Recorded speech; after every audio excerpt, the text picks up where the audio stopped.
वर्णिवेश रमणीय दर्शनम मंदहासरुचिराननाम्बुजं पूजितं सुरु नरोत्तमैर्मुदा धर्मनंदनमहं विचिन्तये। असतो मा षड्गमय तमसो मा ज्योतिर्गमय मृत्युर्मा अमृतं गमय। ओम शांति शांति शांति।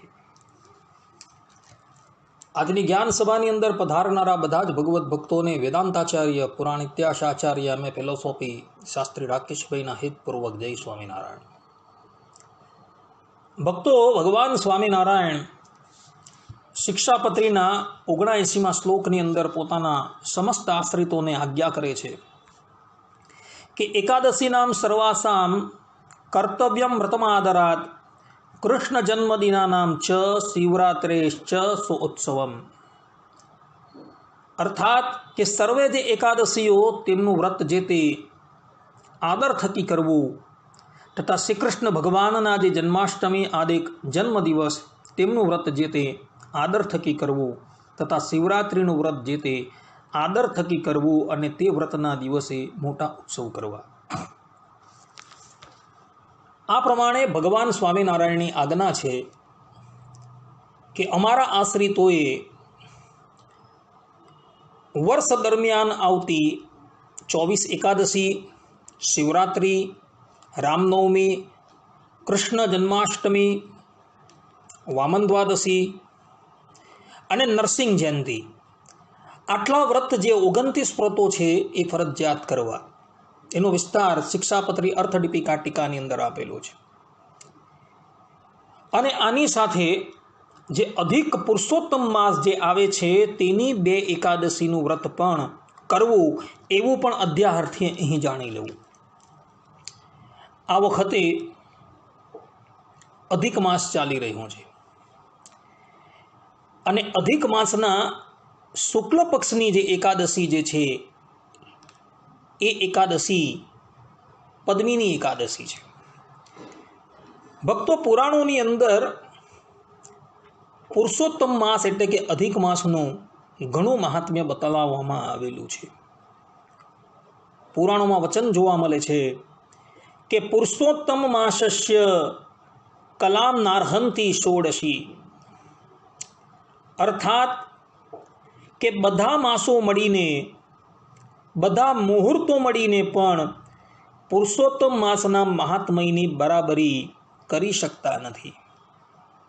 पुराणोनी अंदर पद्म पुराणनी अंदर वैशाख मासनुं महात्म्य, कार्तक मासनुं महात्म्य विस्तारथी वर्णववामां आवेलुं छे।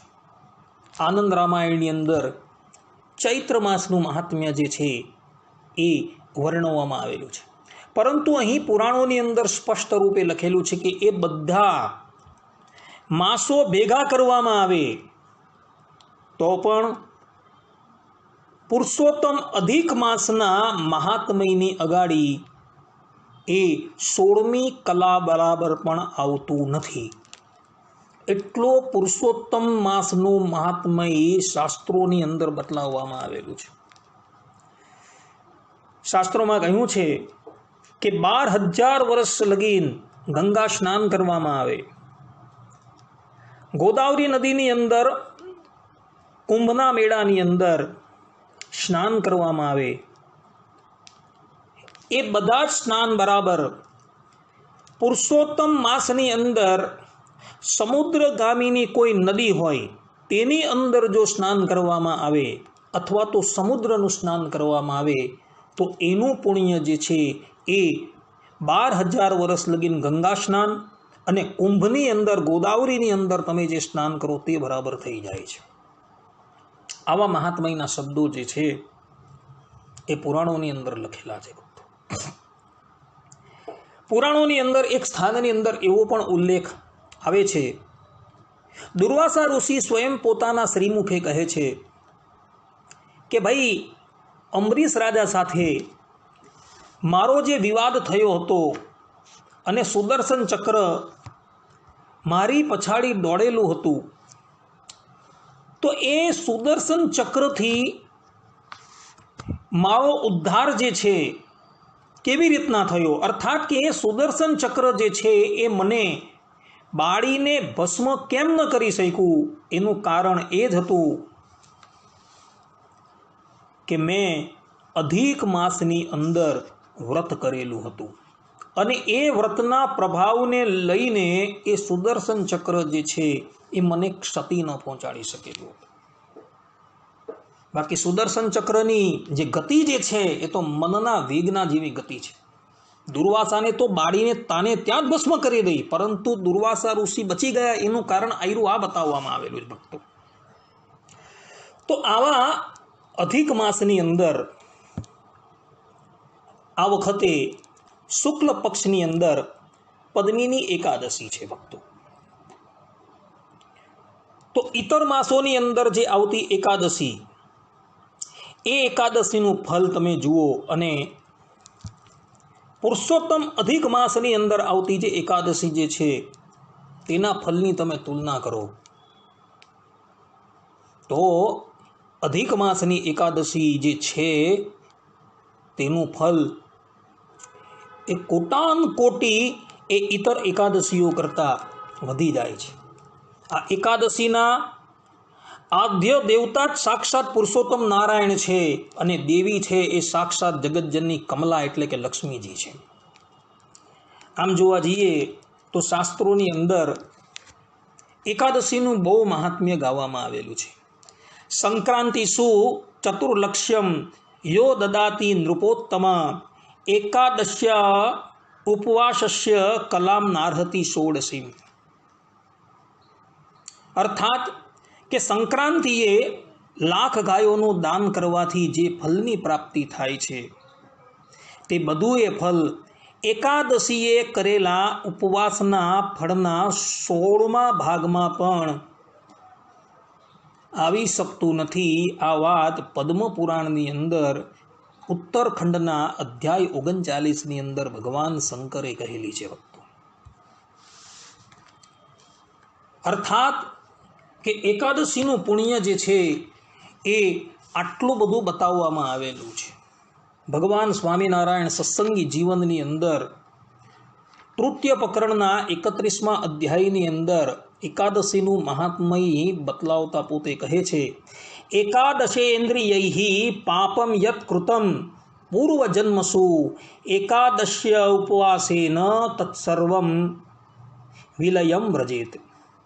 અર્થાત કે પ્રાચીન અનેક જન્મમાં નેત્ર શ્રોતાદિ સર્વ ઇન્દ્રિયોથી જે પાપ કર્યું છે તે સર્વ એકાદશીના ઉપવાસથી વિનાશ પામે છે.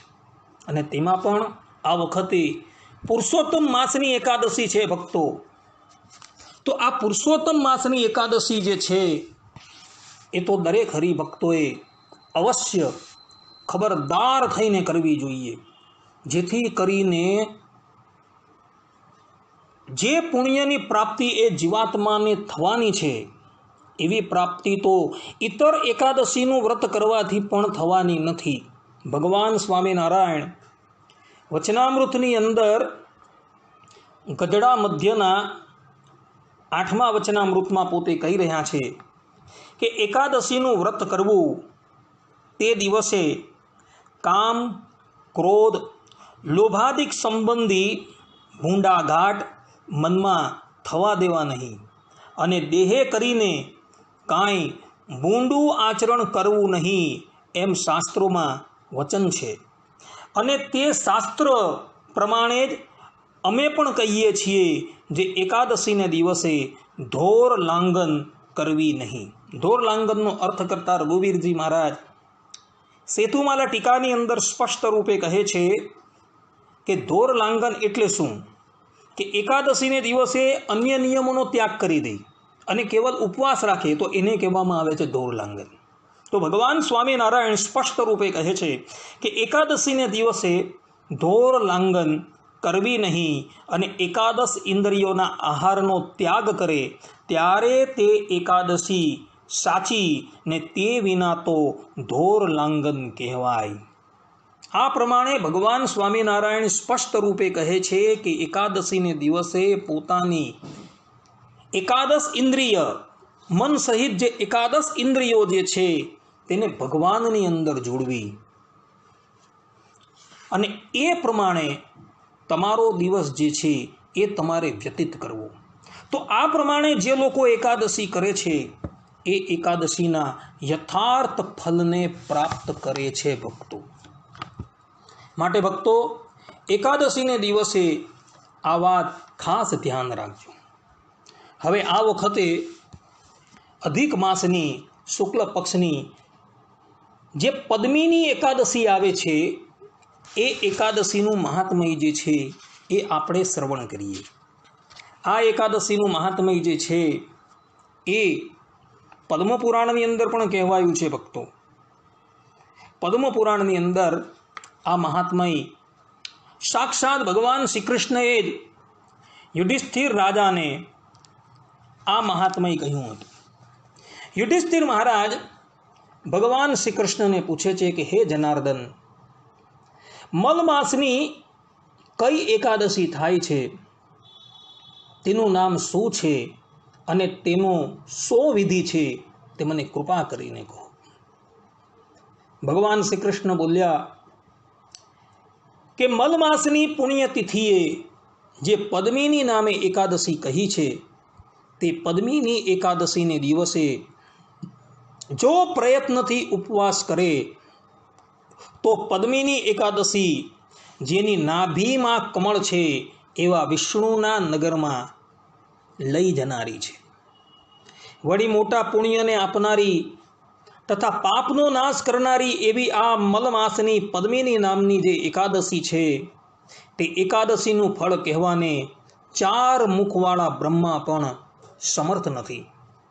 તે પૂર્વે બ્રહ્માએ પાપોના સમૂહને તાળનારું, ભોગ તથા મોક્ષના ફલને આપનારું એવું આ પદ્મિની એકાદશીનું વ્રત ઉત્તમ વ્રત નારદજીને કહેલું હતું.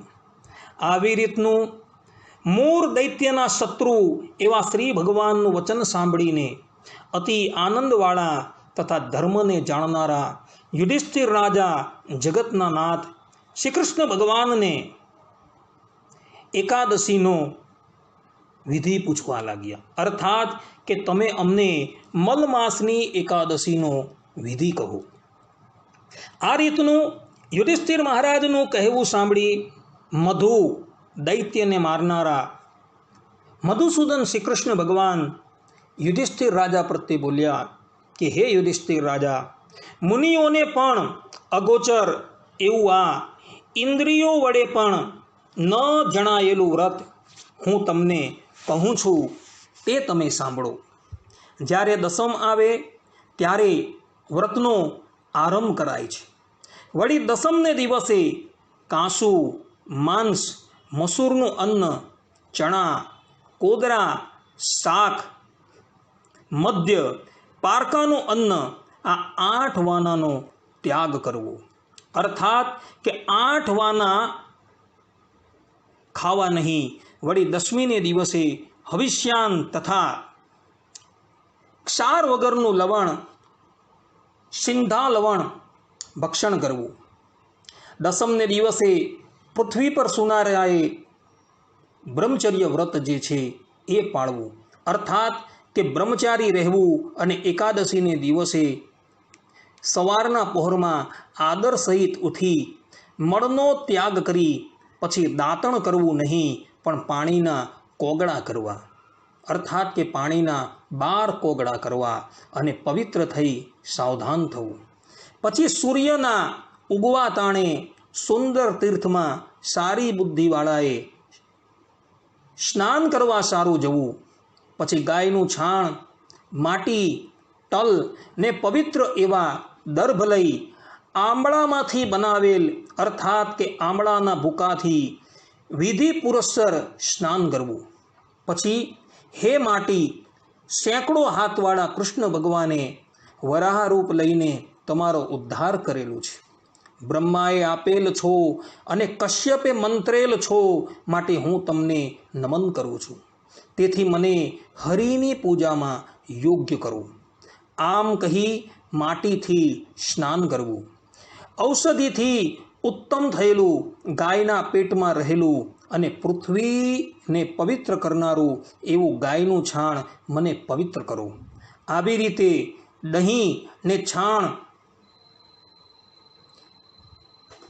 ભેગું કરી એને શરીરની ઉપર લગાડવું અને સ્નાન કરવું. ત્યારબાદ હે આમળા, તમને નમન કરું છું.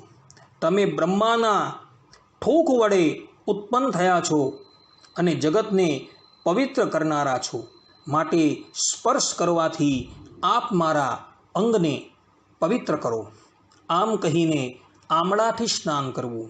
હે જગતના નાથ, દેવોના દેવ, શંખ, ચક્ર અને ગદાને ધારણ કરનાર હે વિષ્ણુ, મને તમારા તીર્થમાં સ્નાન માટે આજ્ઞા આપો. આમ કહીને વરુણના મંત્ર જપવા, પછી ગંગા વગેરે હર કોઈ તીર્થને સંભાળીને કોઈ પણ જળના સ્થાનમાં વિધિથી સ્નાન કરવું. પછી રાજાઓમાં શ્રેષ્ઠ એવા હે યુધિષ્ઠિર રાજા, વિધિથી શરીરને શુદ્ધ કરવું. ત્યારબાદ વાપરેલું ફાટ્યા વગરનું આખું પવિત્ર અને ધોયેલું વસ્ત્ર પહેરીને વિધિ વડે સંધ્યા કરી, પિતૃ તથા દેવોનું તર્પણ કરી હરિના મંદિરમાં જઈને લક્ષ્મીના પતિ ભગવાન વિષ્ણુનું પૂજન કરવું. માંસાભાર સોનાના કરેલા રાધિકા સહિત દેવ એવા વિષ્ણુને કે માંસાભાર સોનાના કરેલા પાર્વતી સહિત શંકરને વિધિપૂર્વક પૂજવા. ધાન્યની ઉપર સારા વસ્ત્રથી મુક્ત અર્થાત કે સારું વસ્ત્ર વિતાડેલો સુંદર ગંધની સુવાસવાળો ત્રાંબાનો અથવા માટીનો બનાવેલો ઘડો જે છે એ રાખવું. તેની ઉપર તાંબાનું, રૂપાનું કે સોનાનો ઠામ મૂકી તેની અંદર દેવને પધરાવીને પછી વિધિથી તેમનું પૂજન કરવું. ત્યારબાદ દેવ એવા ઈશ્વરને શ્રેષ્ઠ જલથી સ્નાન કરાવી ગંધ અને ધૂપ વગેરેના વાસવાળા અગર ચંદનને કપૂરયુક્ત એવા ચંદનથી તેમની પૂજા કરવી. જુદી જુદી જાતના પુષ્પો, કસ્તુરી, કેસર, ધોળા કમળો અને તે સમયે થયેલા પુષ્પો વડે પરમેશ્વરની પૂજા કરવી. વિષ્ણુને અથવા શિવને પોતાની શક્તિ પ્રમાણે જુદા જુદા નૈવેદ્યો, ધૂપો, કપૂર સહિત દીવાઓ અને આરતી આદિથી પૂજવા.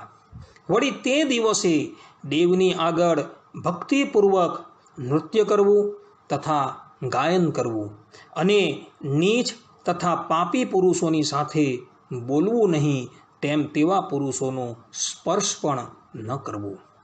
અસત્ય વાક્ય ઉચ્ચારણ ન કરવું, સત્યથી શુદ્ધ વચન કહેવું, રજસ્વાલાનો સ્પર્શ પણ કરવો નહીં, બ્રાહ્મણ તથા ગુરુની નિંદા કરવી નહીં. વિષ્ણુની સાન્નિધ્યે વૈષ્ણવોની સાથે પુરાણની કથા સાંભળવી.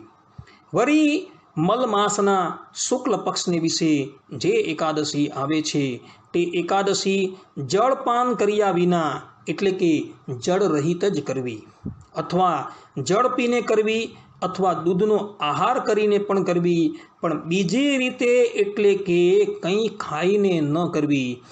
એ રીતે એકાદશીનું વ્રત કરીને રાતના ગાન તાન સાથે જાગરણ કરવું.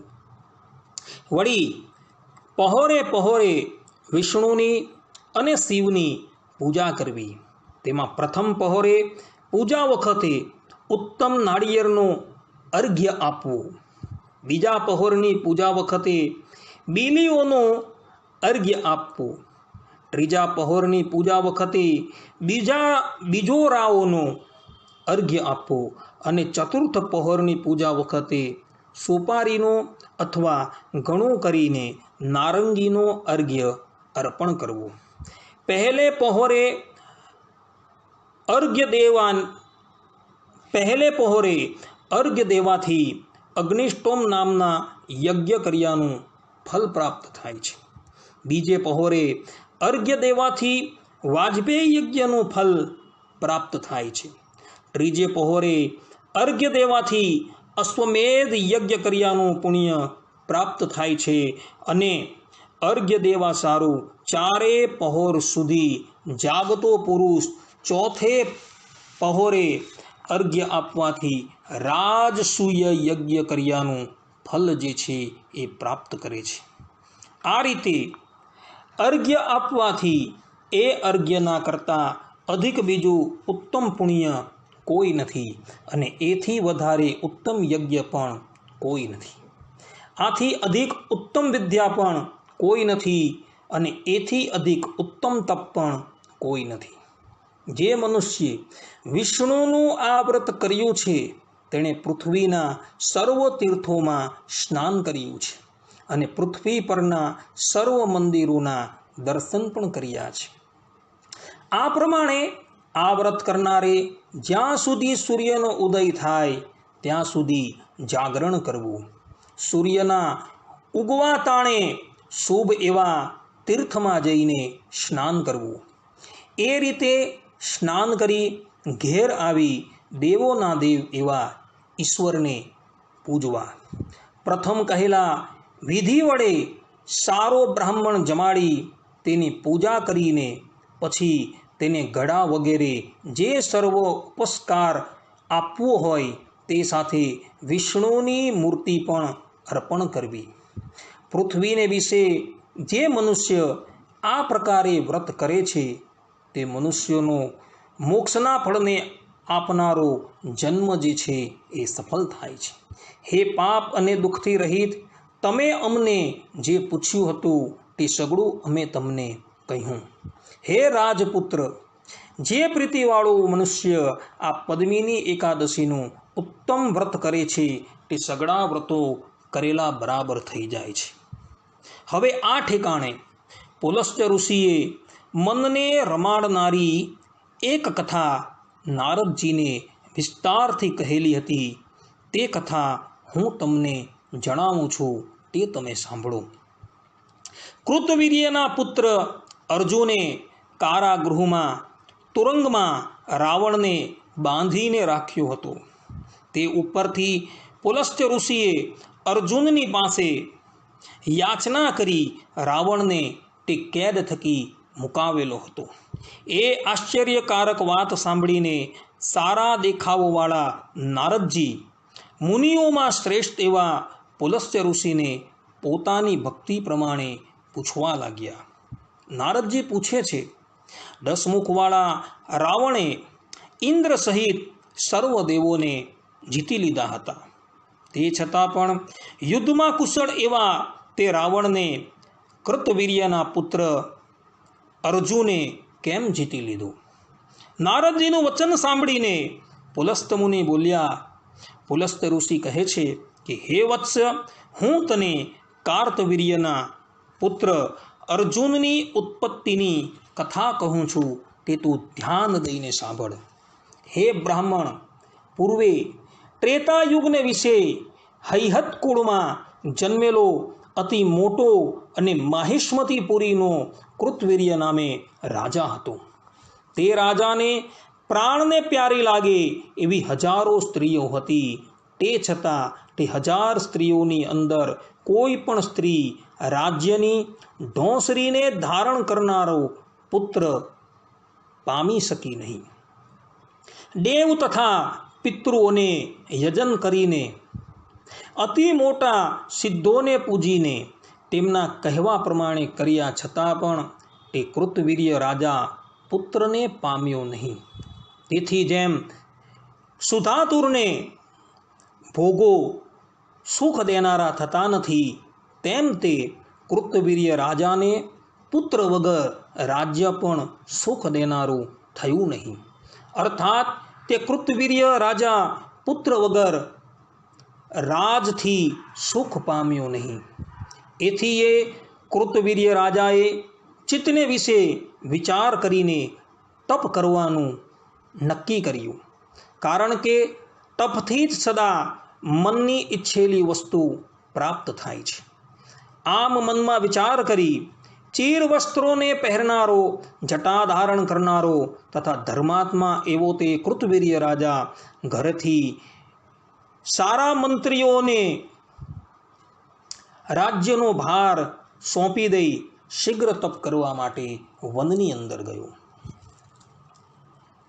હવે કૃતવીર્ય રાજાને તપ કરવા માટે ઉદ્યમ કરતો ને બહાર નીકળેલો જાણીને હરિશ્ચંદ્ર રાજાની પુત્રી પદ્મિની નામે જે ઉત્તમ સ્ત્રી હતી, કૃતવીર્ય રાજાની સ્ત્રી થતી હતી, તે પદ્મિની આભૂષણો વગેરેનો ત્યાગ કરી એક ચીર વસ્ત્રોનો આશ્રય કરનારા થઈ, અર્થાત કે એક ચીર વસ્ત્ર પહેરી પતિની સાથે ગંધમાદન નામના પર્વત પર ગઈ.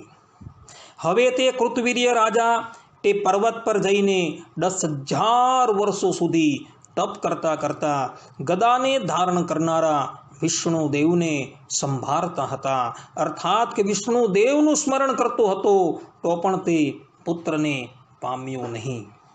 એ રીતે તપ કરવાને લીધે પ્યારા પતિને હાડકા અને સ્નાયુમય જોઈને તેની પદ્મિની નામની ઉત્તમ સ્ત્રી વિનયયુક્ત થઈને મોટા સતી શિરોમણી અનુસૂયાને પૂછવા લાગી, હે સતી, મારા પતિને તપ કરતા 10,000 વર્ષ વ્યતીત થઈ ગયા છે, તો પણ કષ્ટ કાપનારા વિષ્ણુ ભગવાન પ્રસન્ન થતા નથી.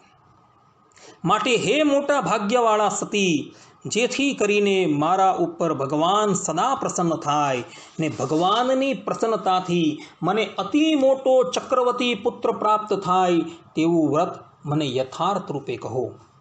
પદ્મિનીનું આવું વચન સાંભળીને પતિના વ્રતમાં પરાયણ એવા અનસૂયા હર્ષ પામતા થકા કમળના સરખા નેત્રવાળી પદ્મિનીને કહેવા લાગ્યા, હે સુંદર ભ્રમણવાળી પદ્મિની, 12 મહિના ઉપરાંત એક અધિક વધારાનો માસ મલમાસ નામે ઓળખાય છે.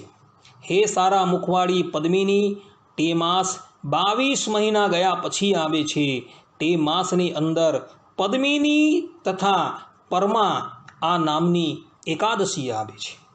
તે એકાદશી વિધિ પ્રમાણે કરીને તે દિવસે રાત્રે વિધિ પ્રમાણે જાગરણ કરવું, તેથી પુત્રને દેનારા ભગવાન શીઘ્ર પ્રસન્ન થઈ જશે. હે નૃપ, મેં પૂર્વે જે વ્રતનો વિધિ કહેલો તે વ્રતનો સઘળો વિધિ પ્રસન્ન થયેલા કર્દમ ઋષિની પુત્રી અનુસૂયાએ વિધિ પુરસ્સર પદ્મિનીને પણ કહ્યું. અનુસૂયાએ જે પ્રમાણે વ્રતનો સઘળો વિધિ કહ્યો તે સાંભળીને પુત્રની પ્રાપ્તિને ઈચ્છનારા પદ્મિની રાણીએ તે વિધિ પ્રમાણે સઘળું વ્રત કર્યું.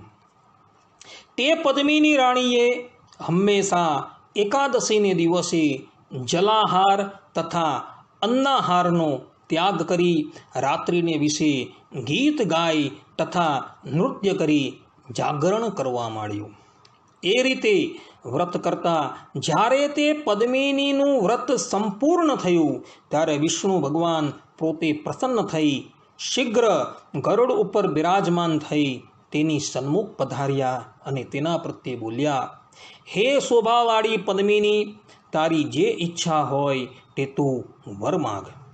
જગત જેનું ધ્યાન ધરે છે એવા તે વિષ્ણુનું આવી રીતનું વચન સાંભળીને સુંદર મંદ હાસ્યવાળી તે પદ્મિની ભગવાનની પાસે વર માગવા લાગી અને તે બોલી કે મારા પતિએ અતિ મોટું જે ઈચ્છેલું વર જે છે તે જ કૃપા કરીને આપ અમને આપો. એવી રીતનું પદ્મિનીનું વચન સાંભળીને વિષ્ણુ બોલ્યા, હે પદ્મિની, મારી પ્રીતિને આપનારો જેવો મલમાસ છે તેના જેવો બીજો કોઈ પણ માસ નથી. તે મલમાસની અંદર મારી પ્રીતિને વધારનારી રમવા લાયક જે એકાદશી આવે છે તે એકાદશી હે સુંદર ભ્રકુટીવાળી તમે કહેલા વિધિ પ્રમાણે ઉપવાસ કરીને એ એકાદશીનું વ્રત કરેલું છે. તેથી જ હે સુંદર મુખવાળી હું તમારા પર પ્રસન્ન થયો છું. માટે તમારા પતિને જે ઈચ્છિત માંગવાનું છે તે ઈચ્છિત હું એમને અવશ્ય પ્રદાન કરીશ.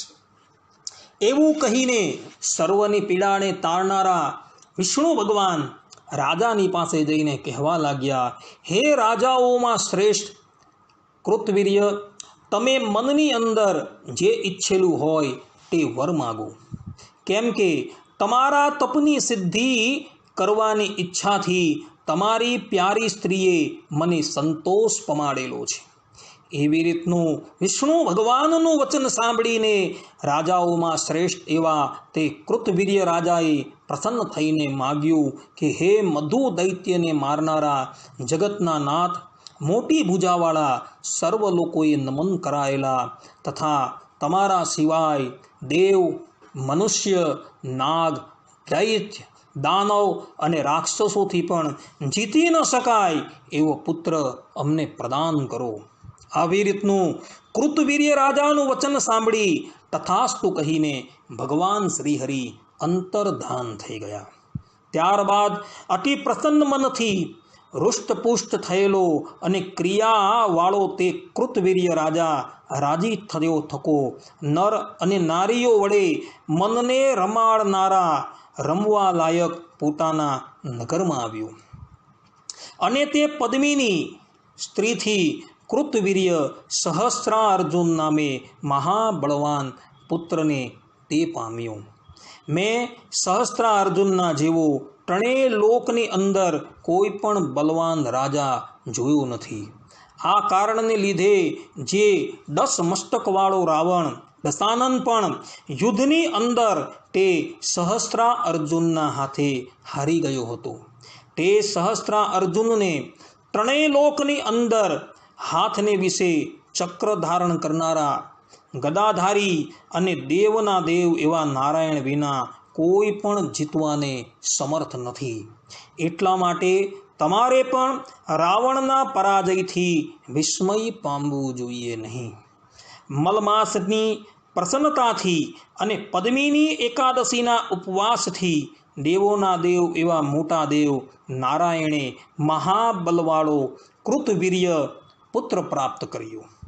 આ રીતે નારદજીને આખ્યાન કહી પુલસ્ત્ય ઋષિ પ્રસન્ન અંતકરણ વડે નારદજી પાસેથી સિધાવ્યા. શ્રી કૃષ્ણ ભગવાન બોલ્યા, હે પાપથી રહિત યુધિષ્ઠિર રાજા, તમે મને પૂછ્યું તે સગળું અમે તમને કહ્યું.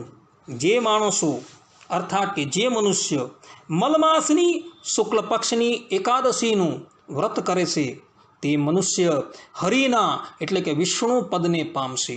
હે રાજાઓમાં શ્રેષ્ઠ યુધિષ્ઠિર રાજા, તમે પણ જો ઈચ્છિત ફલને ઈચ્છતા હો તો આ પ્રમાણે આ મલમાસની એકાદશીનું વ્રત કરો. આવું શ્રી કૃષ્ણ પરમાત્માનું કહેલું સાંભળીને ધર્મરાજાએ અતિ પ્રસન્ન થઈ બંધુઓથી વિટાઈને વિધિ પુરશ્ચર આ પદ્મિની એકાદશીનું વ્રત કર્યું. સૂત પુરાણી બોલ્યા, હે દ્વિજ, તમે મને પ્રથમ પૂછ્યું હતું તે સગળું અમે તમને કહી સંભળાવ્યું. હવે ફરી પાછું અતિ પવિત્ર ને પુણ્યવાળું એવું કયું વ્રત સાંભળવાને ઈચ્છો છો?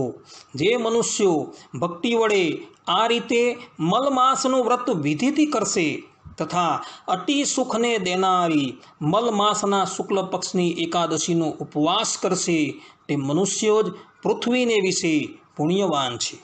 જે મનુષ્ય આ એકાદશીનો સગળો વિધિ સાંભળશે તે મનુષ્ય પણ ભાગ્યવાળા થશે અને જે મનુષ્યો સગળી કથા કહેશે તે મનુષ્ય પણ અવશ્ય વિષ્ણુના નિવાસ સ્થાનને પામશે. આ રીતે અધિક માસના શુક્લ પક્ષની પદ્મિની નામની એકાદશીનું મહાત્મય સંપૂર્ણ થાય છે. આ પ્રમાણે પદ્મપુરાણની અંદર ભગવાન શ્રી કૃષ્ણએ પોતાના સ્વમુખે પદ્મિની એકાદશીનો મહિમા જે છે એ યુધિષ્ઠિર રાજા પ્રત્યે પ્રગટ કરેલો છે. અહીં સ્પષ્ટ રૂપે ફલશ્રુતિમાં લખેલું છે કે જે આ મલમાસની પદ્મિની એકાદશીનું વ્રત કરશે એ વ્યક્તિ અંતકાળે ભગવાન વિષ્ણુના ધામની અંદર જશે. આ એક જ એકાદશી અને બીજી આ મલમાસની જે એકાદશી આવે છે તે બે કેવલ એકાદશી કરવા માત્રથી મનુષ્ય પોતાના મનની બધી જ ઈચ્છાઓ જે છે એ પ્રાપ્ત કરશે. અહીં પણ તમે જુઓ તો કાર્તવીર્ય અર્જુનના પિતા 10,000 વર્ષ લગીન ભગવાન વિષ્ણુની તપસ્યા કરતા હતા છતાં પણ ભગવાન એને દર્શન આપતા ન હતા અને એમના અભિષ્ટને પણ ભગવાન પ્રદાન કરતા ન હતા. પરંતુ જેવા એમના પત્નીએ પદ્મિની એકાદશીની તિથિએ અર્થાત કે મલમાસની અંદર આવતી પદ્મિની એકાદશીનું વ્રત તથા એ જ માસની અંદર કૃષ્ણ પક્ષની એકાદશી આવે છે તેનું વ્રત કર્યું તો ભગવાન શ્રીમદ નારાયણ ગરુડ પર બિરાજમાન થઈને એની સન્મુખ પ્રગટ થઈ ગયા અને એને અભિષ્ટ વર જે છે એ આપતા હતા. માટે જે પણ કોઈક લોકોએ પોતાના અભિષ્ટ કાર્યની સિદ્ધિ કરવી હોય તેણે આ અધિક માસની એકાદશી પદ્મિની એકાદશી છે એ અવશ્ય કરવી. અને ભક્તો, આ એકાદશીનો જે વિધિ જે તમને અહીં પ્રકાશ કરેલો છે એ વિધિ પ્રમાણે એ એકાદશી કરજો તો તમે યથાર્થ ફલને પ્રાપ્ત કરશો. એકાદશીને દિવસે જાગરણ કરવું અનિવાર્ય છે. જાગરણની અંદર આધારાનંદ સ્વામીએ હરિચરિત્રામૃત સાગરની અંદર બહુ સુંદર નિર્ણય કરેલો છે.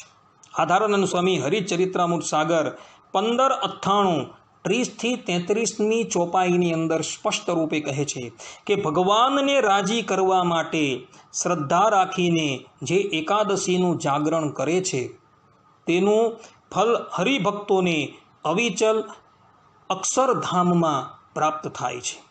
જે એકાદશીના 4 પહોરનું જાગરણ ન થઈ શકતું હોય તો તેણે 3 પહોરનું જાગરણ કરવું અને તેમાં શ્રદ્ધાયુક્ત થઈ ભગવાનના નામની ધૂન કરવી, કીર્તન કરવી. જેનાથી 3 પ્રહરનું પણ જાગરણ ન થઈ શકે તેણે 2 પહોર સુધીનું જાગરણ તો કરવું જ અને 2 પહોરનું પણ જાગરણ ન થઈ શકે તો તેણે 1 પહોરનું એટલે કે 3 કલાકનું જાગરણ તો જરૂર કરવું અને જે 1 પહોરનું પણ જાગરણ ન કરી શકે તેને તો ગુણ બુદ્ધિવાળો જાણવો. સૂર્યાસ્ત જ્યારે થાય ત્યારથી કલાકની ગણતરી કરવાની. 1 પ્રહોરની અંદર 3 કલાક હોય. અશક્ત હોય તેણે 3 કલાકનું જાગરણ કરવું એટલે કે 1 પ્રહોરનું જાગરણ કરવું. એનાથી વધારે શક્તિમાન હોય તેણે 2 પ્રહોરનું, એનાથી વધારે શક્તિમાન હોય 3 પ્રહરનું ને એનાથી વધારે શક્તિમાન હોય એણે 4 પ્રહરનું એટલે કે સૂર્ય ઉદય થાય ત્યાં લગીને જાગરણ કરવું. આ પ્રમાણેનો નિર્ણય આધારાનંદ સ્વામીએ કરેલો છે. પદ્મ પુરાણની અંદર ભગવાન શંકર ઉત્તરખંડની અંદર 38મા અધ્યાયની અંદર પણ જાગરણનું બહુ જ મહાત્મય બતાવી રહ્યા છે.